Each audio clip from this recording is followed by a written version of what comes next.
À partir de cette année, nous devrons très probablement payer la TVA qui récemment a augmenté de 22%. Dans la capitale russe, au bord de la Moskova, l'ensemble architectural du Kremlin est toujours aussi majestueux. Pour observer la réalité de l'économie russe, il faut entrer dans la ville et à quelques mètres de là, dans une rue du centre. Sur les vitrines des bars et des restaurants, on ne compte plus les affiches des agences immobilières et les spécialistes de cessions commerciales fixées sur les vitrines. Il y a quelques mois, ici, on déjeunait, on dînait, on prenait des cafés.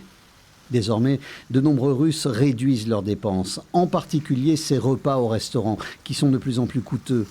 Une flambée des prix à un rythme plus rapide que jamais depuis l'invasion de l'Ukraine, il y a 4 ans.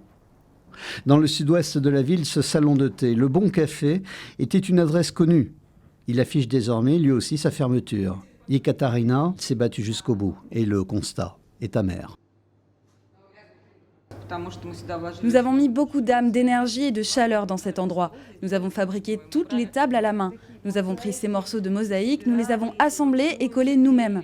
À partir de cette année, nous devrons très probablement payer la TVA qui récemment a augmenté de 22%. Malheureusement, nos dépenses en ingrédients alimentaires ont augmenté aussi de 50%.